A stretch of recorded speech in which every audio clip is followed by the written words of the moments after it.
All right, welcome back to the channel. It's your boy Fanon, and we got big fights tonight. The biggest one tonight being David Benavidez versus Demetrius Andrade. And there was an article that came out on Espn.com that brings in shades of the drama related to Terrence Crawford after his Errol Spence Jr. fight. And if Demetrius Andrade is able to pull off the win against David Benavidez and look strong towards the end of that fight, then I think we're going to get a lot more drama. And hopefully, though, it will dispel a lot of the drama around Terrence Crawford, Demetrius Andrade, Devin Haney, Jaron Ennis, and the other people that train with Snac.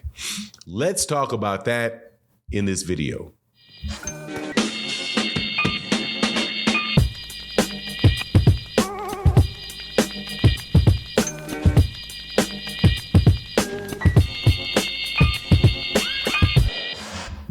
All right, welcome back to the channel. It's your boy Fanon, and in this video, we're going to be in the 168-pound division, where we have what I think is an eliminator fight taking place tonight between the former WBC light super middleweight champion David Benavidez and the former 154 and 160-pound champion Demetrius Andrade for the right to fight the undisputed champion in that weight division, Saul Canelo Alvarez.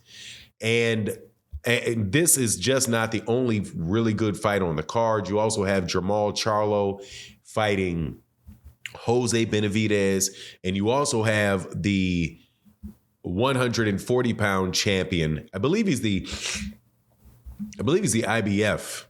I believe he's the IBF champion. He is the IBF champion. Gabriel Matias fighting Ergashev, who is a Eastern European, really tough Eastern European fighter. So all of these fights are very, very good fights.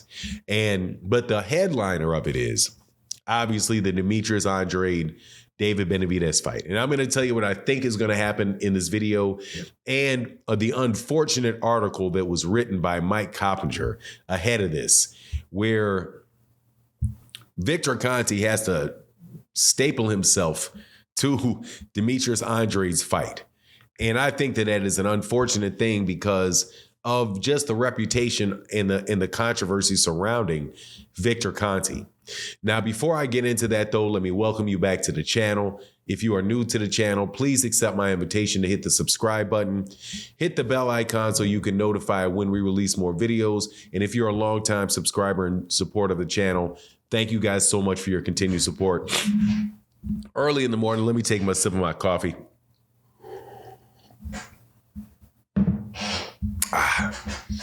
Okay, so here's what I think is going to happen in the fight.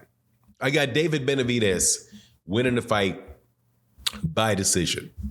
And the reason why I have him winning the decision is because he is a much more active fighter. He throws more punches. And Demetrius Andrade, excuse me, I got to start respecting that man enough to pronounce his name correctly. Andrade, forgive me. Demetrius Andrade fights on his back foot. He throws like really awkward punches. He's very, very talented, very, very talented fighter. But in the last fight that he had, and the only fight that he had in that weight class, he fought Nicholson. And he just didn't look like he was really hurting Nicholson with his shots. And it seemed like in the second half of the fight, he may actually slow down a little bit, tired a little bit.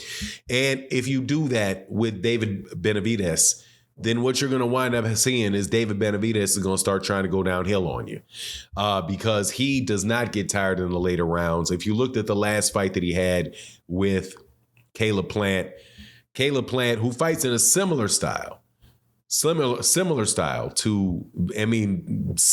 not exact, similar style as Demetrius Andrade. Caleb Plant was doing well, slowing up the fight in the first half, but then David Benavidez, just his volume and his pressure started really getting to Caleb Plant. And so I have a suspicion in the second half of the fight, it's going to get a little bit more hectic for Demetrius Andrade if Demetrius Andrade doesn't really have enough power to keep him off of him.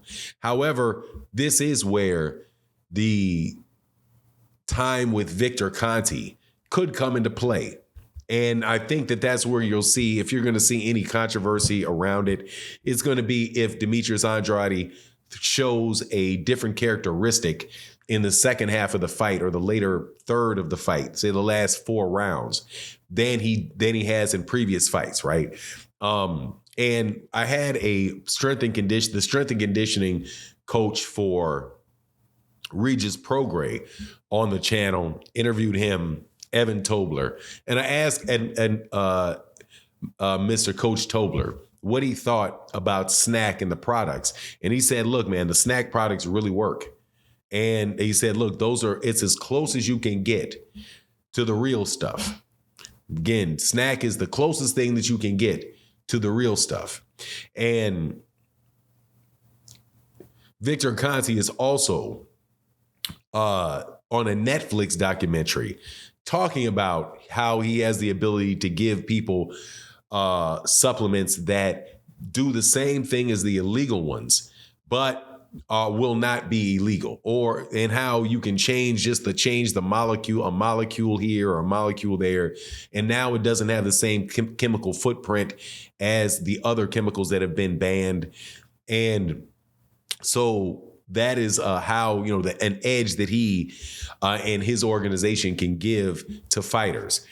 Well, while some people are going to say, "Hey, man, if it's not illegal, it's not illegal," other people are not going to do that. Other people are going to say, "Look, man, you're cheating.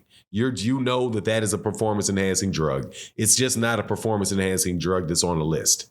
So if Demetrius Andrade comes out with a big old turtleback in this fight, winds up being considerably stronger than he was before, we'll see.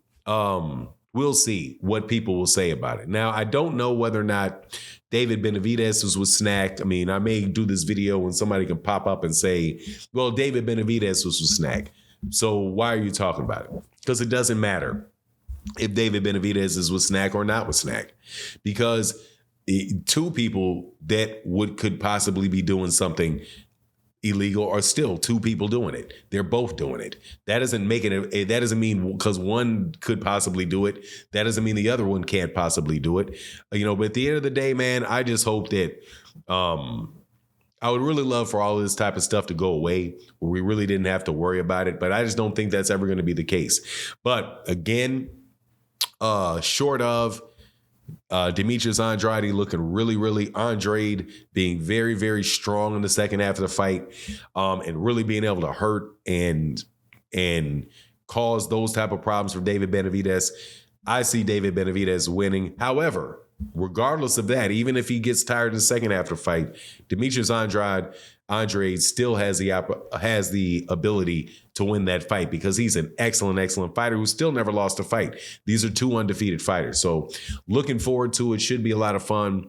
You tell me what you think in the comment section. And with that, I'm out. Deuces.